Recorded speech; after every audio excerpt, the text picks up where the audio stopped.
సమయంలో ఈ యొక్క ప్రాంతంలోనికి మేము రావటానికి సహోదరి లక్ష్మీదేవి సుబ్బారావు గారు వీళ్ళు మాకు తెలిసిన వాళ్ళు, తర్వాత అక్కలు వీళ్ళందరూ మా బంధువులు, మాకు తెలిసిన వాళ్ళు. తల్లి గారు చనిపోయినప్పుడు కూడా వచ్చి ఆ రోజు ఆమె భూస్థాపిత కార్యక్రమం జరిగి ఉన్నది. సమయంలో దేవుని యొక్క వాక్య భాగంలో నుంచి కొంత సమయం వాక్యం తెలియజేసుకుందాం. సమయంలో మాకు సమయం ఇచ్చినటువంటి దైవజనులకు మా వందనాలు తెలియజేస్తున్నాను. సమయానుకూలతను బట్టి బైబిల్ గ్రంథంలో నుంచి యోబు గ్రంథము 14వ అధ్యాయము, యోబు గ్రంథము 14వ అధ్యాయము 14వ వచనాన్ని జాగ్రత్తగా చదువుతాం. యోబు గ్రంథము 14వ అధ్యాయము 14వ వచనం జాగ్రత్తగా మీరు అందరూ వినండి అమ్మ. మరణమైన తర్వాత నరులు బ్రతుకుదురా, అలాగు ఉండిని ఎడల నాకు విడుదల కలుగు వరకు నా యుద్ధ దినములన్నీ నేను కనిపెట్టుకొని ఉందును. దేవుడి వాక్య భాగం మన మధ్యలో ఆశీర్వదించును గాక. ఆమేన్. ఇక్కడ వచ్చిన మీ అందరికీ కూడా ప్రభునామంలో శుభాలు వందనాలు తెలియచేయుచున్నాను. సమయాన్ని మీరు చాలా జాగ్రత్తగా గమనించి ఆలోచిస్తే బైబిల్ గ్రంథంలో ప్రాముఖ్యమైనటువంటి వ్యక్తి అయినటువంటి యోబు మాట్లాడుతున్నటువంటి మాట, అతడు భూమి మీద యథార్థవంతుడును నీతిపరుడును సంపద ఎక్కువగా కలిగినటువంటి వ్యక్తి. అతని యొక్క ఆస్తి విషయాలు మీరు చూస్తే చాలా ఎక్కువగా ఉన్నట్టుగా మీకు బైబిల్ గ్రంథంలో తెలపబడుతుంది. అయితే యోబు తన జీవితంలో ఉన్నటువంటి ఒక సమస్య వచ్చింది. యోబుకు ఒక పరీక్ష, దేవుడు పరీక్షించినప్పుడు, అపవాది చేతిలో పడినప్పుడు తనతో ఉన్నటువంటి స్నేహితులకు అతనికి మధ్య జరుగుతున్న సంభాషణలో జరుగుతున్నటువంటి ఒక భాగమే ఈ పాఠ్య భాగం. కాబట్టి ఇక్కడ యోబు మాట్లాడుతూ ఏమన్నాడంటే, మరణమైన తర్వాత నరులు బ్రతుకుదురా అని క్వశ్చన్ మార్క్ వేశాడు, ప్రశ్నిస్తున్నాడు. ఎవరిని ప్రశ్నిస్తున్నాడంటే తన యొక్క స్నేహితులతో మాట్లాడుతూ ఉన్న సందర్భం ఇది. నిజముగా ఈ లోకపు యాత్ర విడిచినటువంటి వారు మరలా బతుకుతారా బతకరో కూడా ఈరోజు చాలా మందికి తెలియదు. ఎందుకంటే లోకంలో ఉన్నటువంటి దినాలు ఎలాగని మాట్లాడుతున్నారంటే అక్కడ చదివినప్పుడు చూడండి, అలాగూ ఉండిన ఎడల నాకు విడుదల కలుగు వరకు నా యుద్ధ దినములు అన్నియు నేను కనిపెట్టుకొని ఉందును. యుద్ధ దినములు అంటే ఏంటమ్మా? ఎవరికైనా తెలుసా మీకు? యుద్ధ దినములు తెలుసా? బాగా ఆలోచించండి, కొంత సమయం వినండి. యుద్ధ దినాలు అంటే తెలుసా మీకు? అదే యోబు మాట్లాడుతూ ఏమంటాడంటే, యోబు గ్రంథము 7వ అధ్యాయము 1వ వచనాన్ని జాగ్రత్తగా చదవండి. భూమి మీద నరుల కాలము యుద్ధ కాలము కాదా? అంటే భూమి మీద జీవించినన్ని రోజులు వాళ్ళ కాలం ఎలాంటిదంట? యుద్ధ కాలమే. ఏ యుద్ధ కాలం ఇది? ఏ యుద్ధ కాలం చెప్పండి, తెలుసా? ఎవరికైనా కొద్దిగా అవగాహన ఉందా? యాకోబు రాసిన పత్రిక 4వ అధ్యాయం 1వ వచనం. ప్రతిదీ మీకు బైబిల్లో నుంచి చెప్తున్నాను జాగ్రత్తగా. ఎందుకంటే ఈ సందర్భం ఎలాంటిదంటే బ్రతికున్న మనకు చాలా ఇబ్బందికరంగా ఉంటుంది ఈ మాటలు. చనిపోయినటువంటి వాళ్ళు ఎలా తర్వాత సంగతి, కానీ బతికున్న వారికి ఇబ్బందికరంగా ఉంటుంది. చూడండి, యాకోబు రాసిన పత్రిక 4వ అధ్యాయం 1వ వచనం. మీలో యుద్ధములను పోరాటములను దేని నుండి కలుగుతున్నవి? మీ అవయవములలో పోరాడు భోగేచ్ఛల నుండియే కదా. అంటే బ్రతికు ఉన్నటువంటి వాళ్ళల్లో ఏమి కలుగుతున్నాయంట? యుద్ధములు, పోరాటములు.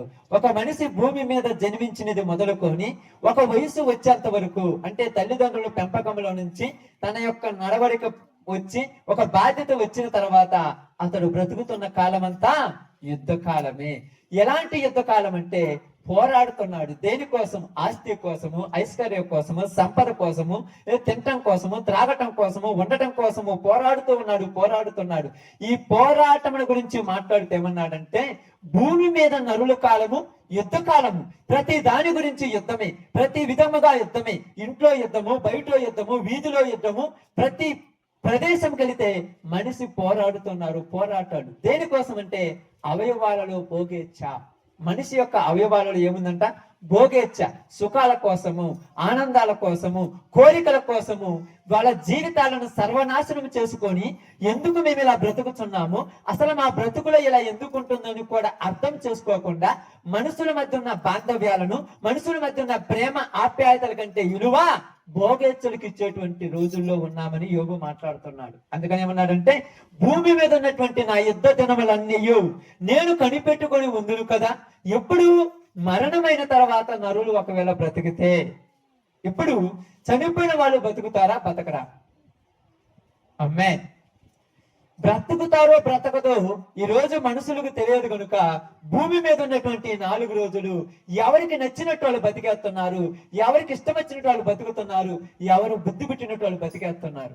అంతేకాని నా జీవితంలో నేను ఇలా ఉండాలి, నా జీవితంలో నేను ఈ విధంగా బ్రతకాలి, నేను భూమి మీద బ్రతికిన తర్వాత మరలా నాకు ఒక ఆయుష్ ఉన్నది, నేను దానికోసం బ్రతకాలంటే ఈ భూమి మీద ఉన్నన్ని రోజులు నేను మంచిగాను, మంచి మర్యాదగాను, దేవునికి నచ్చినట్టుగా బ్రతకాలని ఆలోచించరు. ఎందుకంటే మనందరము ప్రయాసపడుతుంటాం కదమ్మా, చాలా ప్రయాసపడతాం. దేనికోసం ఈ ప్రయాట అంతా మీరు చెప్పండి, దేనికోసం ఇదంతా? దేనికోసం చెప్పండి? ఈ ప్రయాస మొత్తం దేనికోసం? నిజంగా చెప్తున్నాను, ఏ మనిషి అయినా, ప్రతి మనిషి గమనించండి, బ్రతకటం కోసం ప్రయాస అంతా. 1,00,000 రూపాయలు ఖర్చు పెట్టమంటే ఊరు ఖర్చు పెట్టరు, 1,00,000 రూపాయలు వేరే వాళ్ళకి ఇవ్వమంటే ఊరేరు. అదే ప్రాణాపాయం వచ్చిందంటే ఉన్నదంతా తెగనమ్మి ప్రాణం కాపాడుకోవటానికి ఇష్టపడుతుంటారు. అంతే కదా? హాస్పిటల్ దగ్గర ఎవరైనా డిస్కౌంట్ అడుగుతారా? హాస్పిటల్ దగ్గర డిస్కౌంట్ అవుతుంది, మిగతా ఎక్కడైనా అడుగుతారు. ఎందుకంటే ప్రాణము కోసము ఎంతైనా ఖర్చు పెడతాడు మనిషి. ప్రాణము కోసము తనకున్నదంతా హెచ్చించి ప్రాణాన్ని కాపాడుకోవాలని ఆశపడుతుంటాడు మనిషి. కానీ ప్రాణం అనేది మన చేతుల్లో ఉండదని గ్రహించాలి. అందుకని యోబు మాట్లాడుతూ ఏమన్నాడంటే 14:5 మాట్లాడతాడు. 14:5 చూడండి, ప్రతిదీ మీకు అర్థం కొట్టని చెప్తాను. 14:5 నరుల ఆయుష్ కాలము పరిమితి. దానికి ఒక హద్దు పెట్టాడు దేవుడు. నువ్వు ఎన్ని లక్షలు ఖర్చు పెట్టినా, ఎన్ని కోట్లు ఖర్చు పెట్టినా, ఎంత ఖర్చు పెట్టినా ఆ పరిమితి దాటి నువ్వు వెళ్ళలేవు. దానికి బైబిల్ ఏం చెప్తుందంటే పొలిమేర అంటారు. ఒక ఊరికి పొలిమేర ఎలాగుందో నరుల యొక్క ఆయుష్కు పొలిమేర ఏర్పరిచాడు దేవుడు. అందుకనే ఏమన్నాడు, పరిమితి కలదు, వారి నెలలు సంఖ్య మీకు తెలిసే ఉన్నది, మించజాలని వయో పరిమితిని ఆయన వారికి నియమించాడు. నువ్వు ఎంత చేసినా, ఎన్ని చేసినా, ఎన్ని దాన ధర్మాలు చేసినా, ఎన్ని లక్షలు ఖర్చు పెట్టినా, ఎన్ని హాస్పిటల్ చుట్టూ తిరిగినా, దేవుడు నియమించిన సమయం వచ్చిందంటే నువ్వు నేను ఆ కాలం దాటి ముందుకు వెళ్ళలేం. అది దేవుడు నియమించిన స్థలం, సమయము. అందుకని ఈ రోజు మనం పోరాడుతుంటాము, ప్రయాసపడుతుంటాము, పాపులాడుకుంటున్నాము. ఈ కావాలి, అవి కావాలి, ఈ సంపాయాలి, ఈ సంపాలి, ఈ సంపాయాలంటాం. ఆ సమయం వచ్చినప్పుడు ఏది కూడా నీతో రాదని గ్రహించాలి మనిషి. ఆ సమయముని దేవుడిని నిర్ణయించాడు. దానికి మనమేమనుకుంటామంటే తలరాత అంటాము. తలరాత కాదు, దేవుడు నిర్ణయించిన కాలం అది. ఆ కాలం వచ్చిందంటే నువ్వు ఎక్కడ కూర్చున్నా, ఏ స్థలంలో ఉన్నా, ఏ ప్రదేశంలో ఉన్నా, ఎవరికి చెప్పకుండానే, ఎవరితో మాట్లాడకుండానే, నీకు కూడా తెలియకుండానే నువ్వు వెళ్ళిపోతావు అంతే. అప్పుడప్పుడు మనం అనుకుంటాం చివరి సమయాల్లో నేను ఏళ్ళతో మాట్లాడాలి, ఈ చెప్పాలి, అవి చెప్పాలంటావు. చెప్పటానికి కూడా సమయం లేకుండా నువ్వు ఎక్కడ ఉన్నా కూడా నీకు తెలియకుండానే నీ ఆయుష్ వెళ్ళిపోతున్నటువంటి దినాలలో ఉన్నాం. అందుకని యోబు మాట్లాడితే ఏమన్నాడంటే, ఇదిగో మరణమైన తర్వాత మరలా బ్రతుకుదురా, ఒకవేళ బ్రతుకే పని అయితే నా యుద్ధ దినములన్నీ నేనేం చేస్తానన్నాడు. నా యుద్ధ దినములన్నీ నేనేం చేస్తాను, నా విమోచకుడైన దేవుని కోసం కనిపెట్టుకుంటాను. నేను మంచిగా బ్రతకటం నేర్చుకుంటాను, నేను మంచిగా జీవించడం నేర్చుకుంటాను. ఎందుకంటే ఈ భూమి మీద ఉన్నది ఏది నాతో రాదు. ఈ భూమి మీద ఉన్న ఏ సంపద, ఏ ఆస్తి, ఐశ్వర్యము, బంధాలు, బాంధవ్యాలు, ఏ యొక్క అన్నదమ్ములు గాని, అక్క చెల్లెలు గాని, భార్య గాని, భర్త గాని, పిల్లలు గాని నాతో రారు. నాతో వచ్చేది నేను చేసిన మంచి, నేను చేసిన చెడు. నేను మంచి చేసి ఉంటే ఆ దినాన మరలా దేవుడు నన్ను ఒకవేళ లేపితే, నన్ను లేపినప్పుడు నేను చేసిన మంచి పనుల వల్ల నాకు మంచి రాజ్యం వస్తుంది అని ఆలోచన కలిగి ఉన్నాడు. కాబట్టి రోజు మనకు బ్రతికి ఉన్న మనకేం తెలియచేస్తున్నాడంటే దేవుడు ఈ మాట చెప్తున్నాడు యోబు ద్వారా. ఏమంటున్నాడంటే, భూమి మీద మీరు మరలా ఒక రోజు ఖచ్చితంగా బ్రతుకుతారని గుర్తుపెట్టుకోవాలి. ఏం చేస్తామంట? బ్రతుకుతాం. నిజంగా ఇది గుర్తుంది మీకు? ఎవరికైనా ఐడియా ఉందా? ఎవరికైనా ఐడియా ఉందా బ్రతుకుతామని? మనం ఎప్పుడు చూడలేదు కదా బతికేది. వీళ్ళని చూసారు బతికేది? బైబిల్ గ్రంథంలో లాజర్ను లేపారు, వేరే వాళ్ళని లేపారు, కానీ మీరు ఎప్పుడైనా చూసారా? ఆ బ్రతకడం కాదు, వేరే బ్రతకడం గురించి మాట్లాడుతూ ఉన్నాడు. చూడండి, బాగా గమనించి ఆలోచించండి. సమయానుకూలతం నేను తొందరగా ముగిస్తాను. కొరింథీయులకు రాసినటువంటి మొదటి పత్రిక. అమ్మా మీరు ఎక్కడైనా వాక్యమేనండి, మీరు వాక్యమేనండి. కొరింథీయులకు రాసినటువంటి మొదటి పత్రిక 15వ అధ్యాయము, జాగ్రత్తగా కొద్ది నిమిషాలు ముగించుకుందాం, జాగ్రత్తగా 15వ అధ్యాయము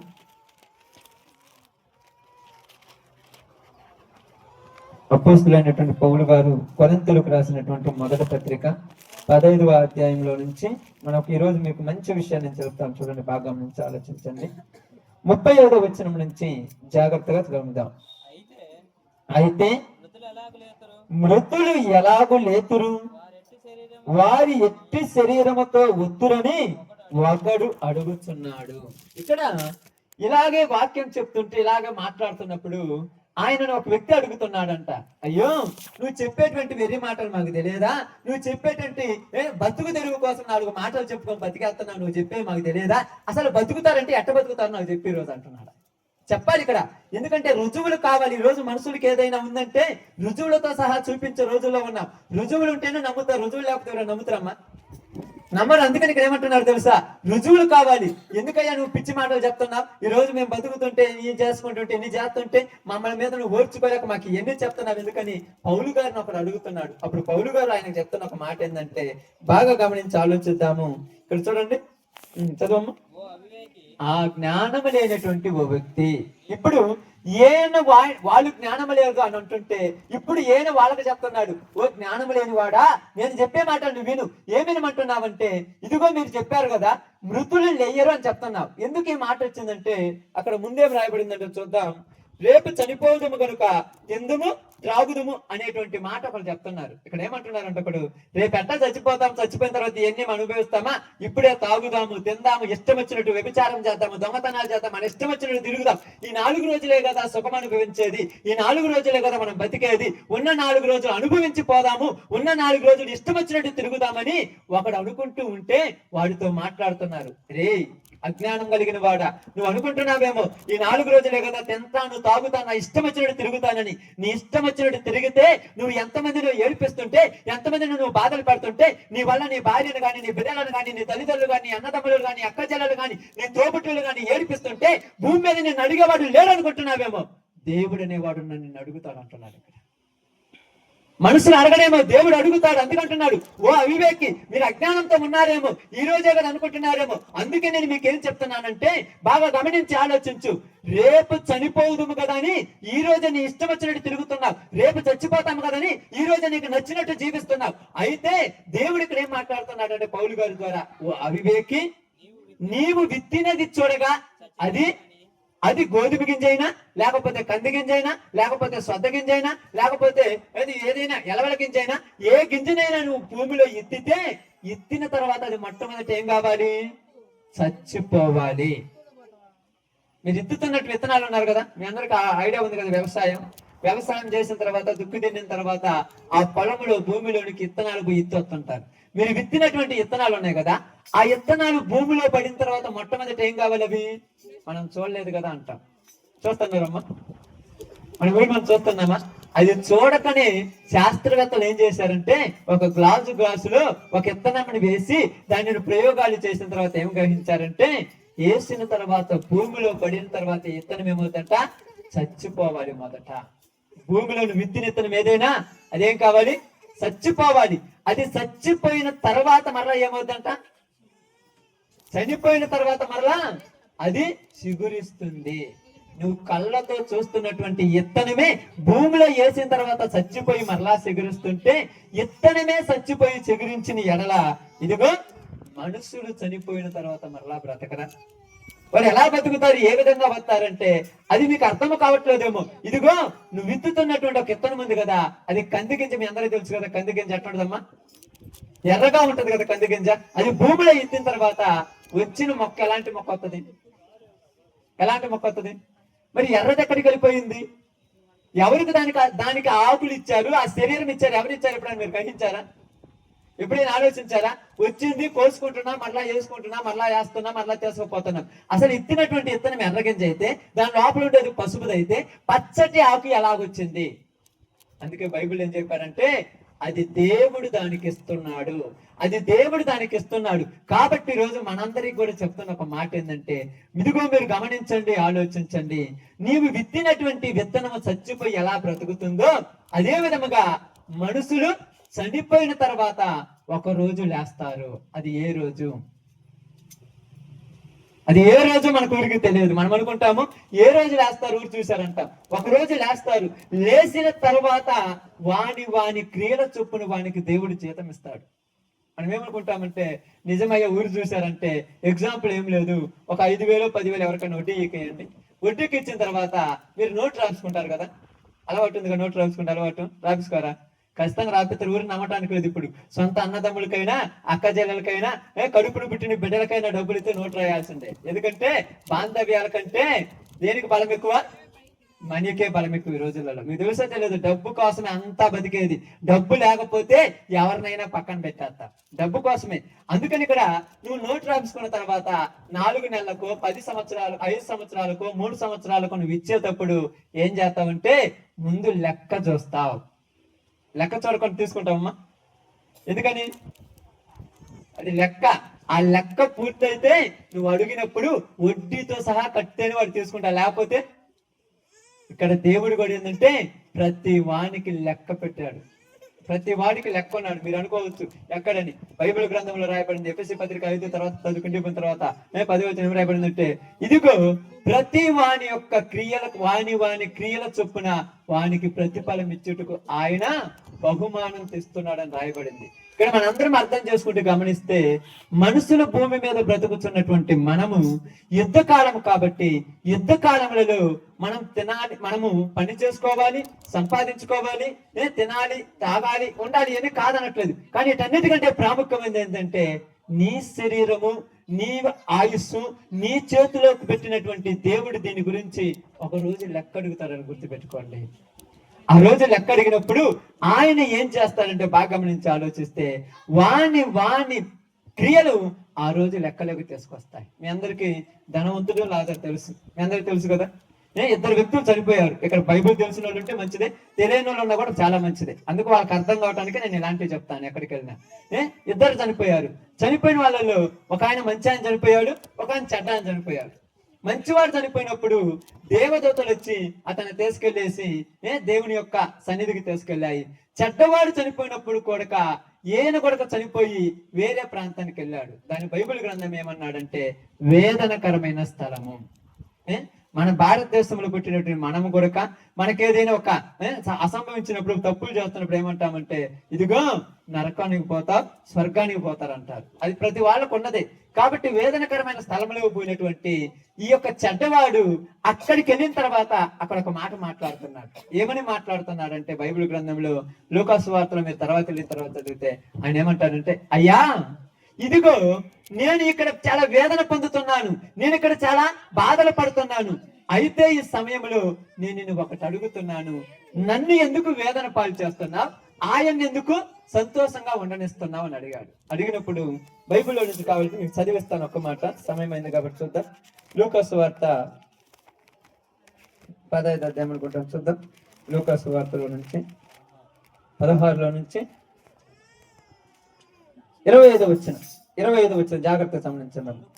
అందుకు అబ్రహాము, కుమారుడా, నీవు భూమి మీద బతికినటువంటి కాలమంతయు నీకిష్టం వచ్చినట్టు బతికావు. అలాగనే లాజరు కూడా భూమి మీద నాకు నచ్చినట్టు బతికాడు. ఎవరికి నచ్చినట్టు? దేవుడికి నచ్చినట్టు బతికాడు. కానీ ఈ వ్యక్తి మాత్రము వాడికి నచ్చినట్టు బతికాడు. ఈ రోజులలో మంచిగా బతకడానికి ఇష్టపడతామా, ఎవరికి నచ్చినట్టు వాడు బతకడానికి ఇష్టపడతాను చెప్పండి. ఆ పిల్లలు అనుకోని అడిగారు అనుకో, ఏదంటే నా ఇష్టం అంటారు, అంతే కదా. నా ఇష్టం, నాకు నువ్వు చెప్పేది ఏంటంటే కన్న తల్లి చెప్పకూడదు, కన్న తండ్రి చెప్పకూడదు, పిల్లలకి తోడబుట్టిన వాళ్ళు చెప్పకూడదు, పెద్దవాళ్ళు చెప్పకూడదు. నా ఇష్టం నువ్వు నాకు చెప్పేది ఏంటి అంటే, నీ ఇష్టం ఎప్పుడు? నీ కాళ్ళు చేతులు వచ్చినప్పుడే. అది కాళ్ళు చేతులు రాకముందు, అదిగో అమ్మాయి శృతి అంత చిన్నపిల్లలు ఉన్నప్పుడు నా ఇష్టం అని ఉంటే అప్పుడే తలకాయ నొప్పి పోతా నాకు ఈడు అనిపిస్తే అప్పుడే వాళ్ళు లేపెత్తి తలకాయ నొప్పులు ఏమన్నావుగా, ఆ రోజే కన్నీరు వచ్చి తలకాయ నొప్పులు వెళ్ళిపోతాయిగా. అందుకన్నాడు, భూమి మీదకి నువ్వు వచ్చిన తర్వాత, నువ్వు బతుకుతున్నప్పుడు నీ కాళ్ళు చేతులు వచ్చిన తర్వాత నువ్వేమంటున్నావు? నా ఇష్టం అంటే నీ ఇష్టమా? నీ ఇష్టం వచ్చినట్టు నువ్వు బతికితే ఈ రోజు తల్లి అడకపోవచ్చు, తండ్రి అడకపోవచ్చు, బంధువులు అడకపోవచ్చు, అక్క చెల్లెలు అడకపోవచ్చు, అన్నదమ్ములు అడకపోవచ్చు. ఒక రోజు దేవుడు అడుగుతాడు. ఇక్కడ అడుగుతున్నాడు, నీకు నచ్చినట్టు నీ ఇష్టం వచ్చినట్టు బతికావు, అందుకే ఈ రోజు నిన్ను తగలబెడుతున్నాను అన్నమాట. కారణం ఏంది? తగలబెట్టడానికి కారణం ఏంది? నీకు నచ్చినట్టు నీ ఇష్టం వచ్చినట్టు బతికావు. ఇప్పుడు అక్కడికి పోయి ఇష్టం వచ్చినట్టు బతుకుతున్నాను ఏమంటున్నాడంటే, అయ్యా ఈ వేదనకరమైన స్థలంలోనికి నేను వచ్చాను కానీ భూమి మీద నాకు 5 సహోదరులు ఉన్నారు, వాళ్ళు ఇక్కడికి రాకుండా ఉండటానికి వాళ్ళ దగ్గరికి వెళ్ళి, ఇదిగో అక్కడ ఉన్నటువంటి ఒక ఆయన ఉన్న లాజర్ని వెళ్ళి వాళ్ళకు వాక్యం చెప్పమంటే, అక్కడ ఆయన ఏమన్నాడు తెలుసా? భూమి మీద ఇదిగో ఈ ప్రాంతంలో దైవజనులు ఉన్నారు కదా, ఇలాంటి వాళ్ళు ప్రతిరోజు ఊర్లోకి వెళ్ళి ప్రార్థన చెప్తూ వాక్యం చెప్తూ ఇంటింటికి వెళ్ళి ప్రార్థనకు రమ్మంటుంటే వాళ్ళు మా ఇష్టం అంటున్నారు, ఆయన మాట వింటే మా మాట అన్నట్టే. ఎవరి మాట అన్నాడు? సేవకుల గురించి చెప్తున్నాడు. అక్కడ చెప్తున్నాడు సేవకుల గురించి. అవునా, ఆయన రోజు నా ఇంటికి వస్తుంటే పని పాట లేకుండా, ఎక్కడ తినడానికి తిండి లేకుండా వచ్చారు బతికి మా ఇళ్ళ చుట్టూ బతుకుతున్నాడు అనుకున్నానయ్యా, కానీ నిజంగా ఆయన పంపించింది నువ్వా? మేము ఈ నరకంలోనికి పడకుండా ఈ యొక్క అగ్నిలో కాలకుండా ఉండటానికి మా కోసం మా ఊరికి పంపించావా? ఆయనకున్నదంతా వదిలిపెట్టుకొని, భార్య పెట్టి బంధుమిత్రులు సమస్తం వదిలిపెట్టుకొని మా కోసం మా ఇళ్ళ దగ్గరకు వచ్చి వాక్యం చెప్తుంటే మేము ఇదేదో బతుకు తెరువు కోసం చెప్పుకున్నాడు అనుకున్నామయ్యా. కానీ ఈ రోజు నాకు అర్థమైంది, ఇదిగో భూమి మీద ఉన్నటువంటి మా సహోదరులు ఇక్కడికి రాకూడదంటే వాళ్ళ మాట వింటే రాడు, వినకపోతే వస్తాడు, ఎవరైనంతే. కాబట్టి ఈ రోజు మీ అందరికీ చెప్తున్నాను, ఆ బ్రతికే రోజు ఎలా ఉంటదంటే దేవుడు అంటున్నాడు, ఆశ్చర్యపడకుడి, ఒక కాలం వచ్చుతున్నది, ఆ కాలమందు సమాధులలో ఉన్న వారందరూ లేపబడుదురు. సమాధిలో ఉన్న వారందరూ. ఈ రోజు మనం పోయి ఏ చేసినా కూడా ఏమి లేదు, ఆడ పెట్టేస్తాం, ఊరో దినాత్ర కాకులు కుక్కలు నక్కలు దినా వెళ్ళిపోతాయి. కానీ యేసు ప్రభు వచ్చే రోజు మాత్రం ఖచ్చితంగా ప్రతి వారు వారి శరీరంతో లేపబడతారు. లేపబడిన తర్వాత దేవుడు లెక్క అడుగుతాడు. అందుకని ఏమన్నాడు, నాకు అర్థమైంది ఏంటంటే రేపు దేవుడు సజీవుడు, నా దేవుడు సజీవుడు, నా విమోచకుడు సజీవుడని నేను ఎరిగి ఉన్నాను కనుక నా దినములన్నీ ఎన్ని కష్టాలు వచ్చినా, ఎన్ని బాధలు వచ్చినా, ఎన్ని సమస్యలు వచ్చినా, ఎన్ని ఇబ్బందులు వచ్చినా తప్పు మాత్రం నేను చెయ్యను, పాపం మాత్రం నేను చెయ్యను, దేవుడికి నచ్చినట్టు బతికి ఆ దినాన ఆయనతో కలిసి నేను ఆ రాజ్యంలో ఉంటానన్నాడు. కాబట్టి ఈరోజు తల్లి గారు కూడా భూమి మీద బతికినంత కాలం ఎలా బతికుందో దేవుడికి తెలుసు, ఆమెకు తెలుసు. మిగతా మీకు మా అందరికీ ఎంత తెలుసు, చూసి వాళ్ళకి కొద్దిగా తెలుస్తుంది, బయట వాళ్ళకే తెలుసు పర్సనల్ గా. కానీ మంచిగా జీవించి దేవుడికి నచ్చినట్టుగా బ్రతికి ఏదో ప్రార్థన పోయి కూర్చున్నంత మాత్రం మంచి కాదమ్మా. వాళ్ళలో ఏముండకూడదంట, భూమి మీద ఎలాంటి ఉండకూడదంట, అక్రమము, అన్యాయము, చీకటి కార్యాలు, పాప సంబంధమైన కార్యాలు, ఎలాంటి తప్పుడు కార్యాలు, ఎలాంటి లోక సంబంధమైనటువంటి ఇలాంటి సంబంధమైన కార్యాలు లేకుండా జీవించమని బైబిల్ చెప్తుంది.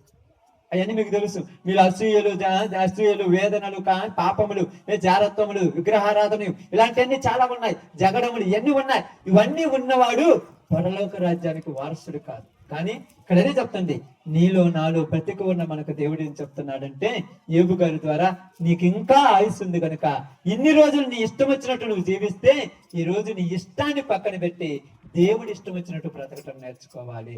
ఎందుకంటే నువ్వు ఎంత చేసినా, ఎంత కోట్లు విలువ చేసినా, ఎంత బంగారు వజ్ర వైడూర్యాలున్నా, నీకు ఎంత ఉన్నా ఒక రోజు నువ్వేమవుతావు?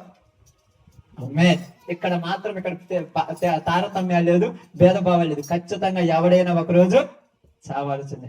చచ్చిన ప్రతి ఒక్కరికి రేపు లెక్క ఉంటుంది. ఆ లెక్కలోనికి నువ్వు నేను రాకుండా ఉండాలంటే దేవుడికి నచ్చినట్టుగా జీవించి ఆయన ఇష్టానుసారంగా బ్రతికి, ఇక్కడ యోబు గారు చెప్పినట్టుగా మరలా బ్రతుకుతాం. కాబట్టి మరలా బ్రతికే ఆ రాజ్యం కోసము ఇప్పుడున్న ఈ రాజ్యంలో జాగ్రత్తగా మంచి మర్యాదతో బతుకుతాం. అలాంటి కృప దేవుడు మనకు అనుగ్రహించును గాక. ఆమేన్.